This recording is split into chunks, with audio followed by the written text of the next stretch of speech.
Hello children, let's start with our English reader class today. We have already read and I have explained it to you the first chapter of your English reader, the Pandavas last year in exile. So at first we will recapitulate what we have learned in the previous day. We have learned about the Pandavas who had already spent 12 years in exile. I explained it to you why they were sent in exile and the related things of that we came to know from the Mahabharata. Then we also came to know that as per the terms of the game, they had to spend the last year, that is the 13th year of their exile in disguise, hiding their own identity. Then we saw that they chose the kingdom of Virata to spend the last year.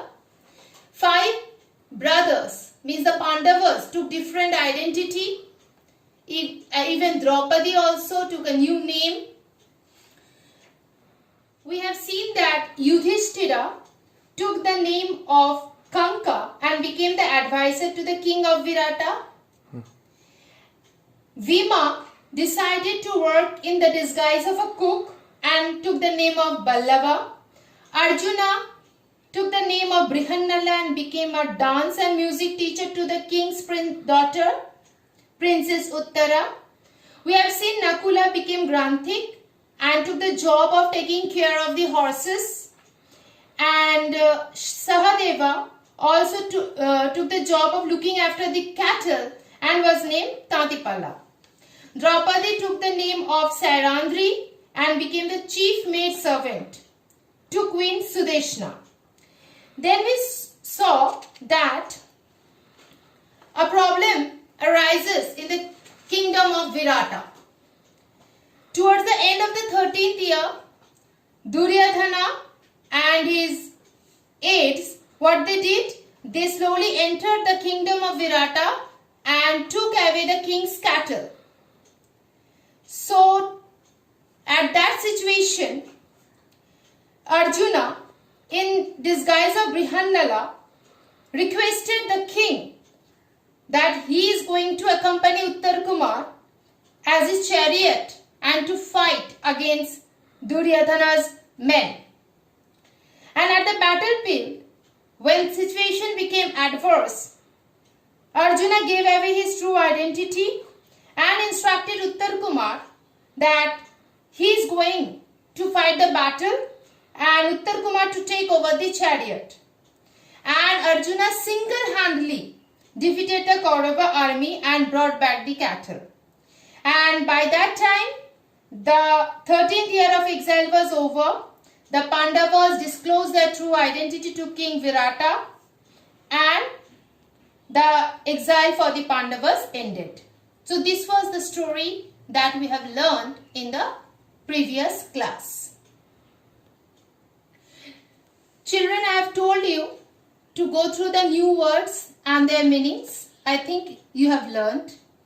Now today we are going to frame sentences with those new words.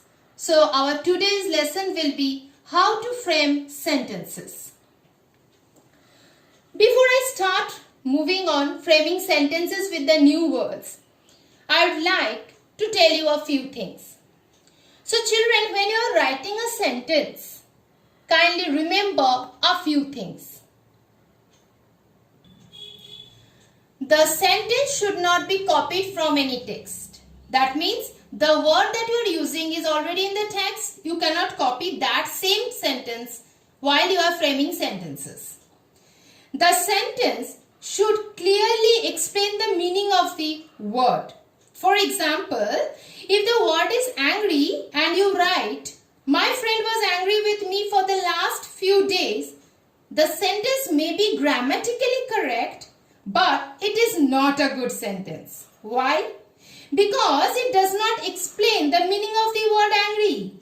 Instead, if you write, "My friend was angry with me for breaking her favorite toy," it is a good sentence because it explains the meaning of the word clearly.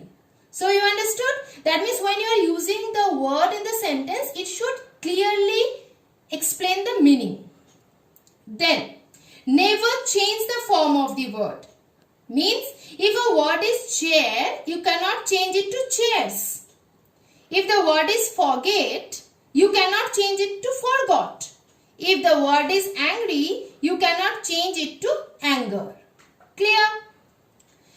Then, the sentence should never sound like an advice. For example, we should never be angry with our friends. It is not a good sentence. That means advices cannot be used as a sentence when you are framing sentences on your own. Then, no proverb should be used for making a sentence. For example, when you are making a sentence with shines, you must not write, make hay while the sun shines. So, it's a proverb. So, you cannot use a proverb while framing a sentence. And lastly, adhere to the same tense while writing a sentence.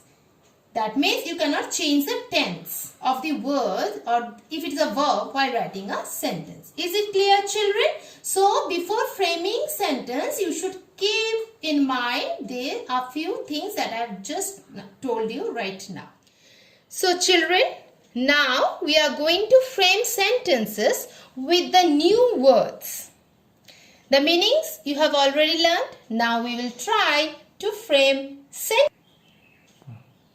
The first word is supremacy.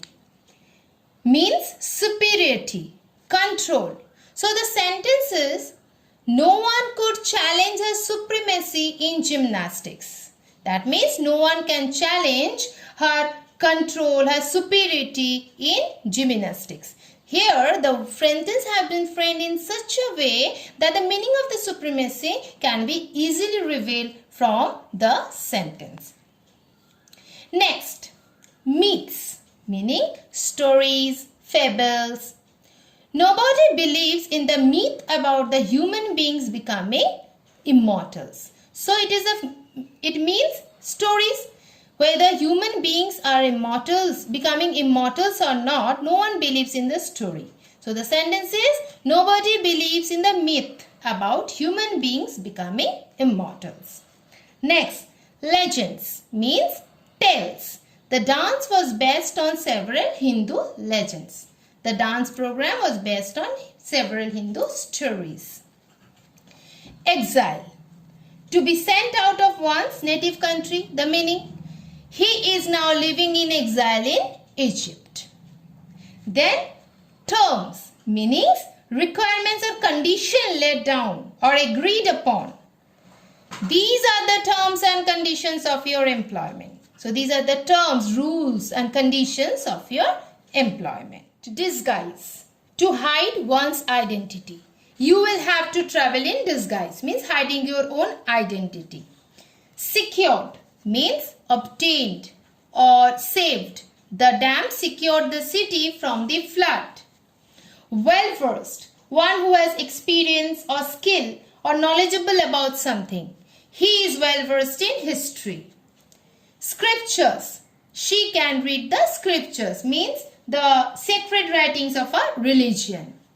Assumed. I assumed things had gone well for him as he had a big grin, means happy smile on his face.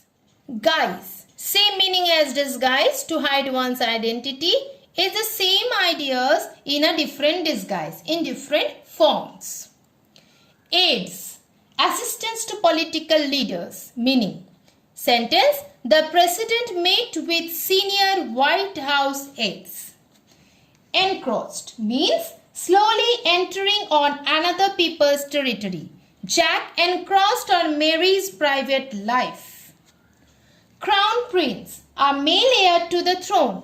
The crown prince assumed power in his father's place. Charioteer, a person who is riding a two-wheeled horse-drawn vehicle. Sentence, the charioteer of York will soothe the people. Flee means to run away. I want to flee from the place of danger. Chariot. The Romans liked watching chariot racing. Now children, I have shown you how to frame sentences with the new words.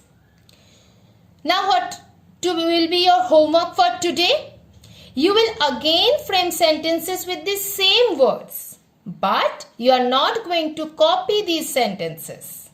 You will frame new sentences on your own and you will write down in your notebook. You will get the help. I will be sending this PDF in the class group. You can take the help. You can read it as many times as you want. But when you write it down in your notebook, there should be new sentences that has been framed by you only. So this much of today. Thank you.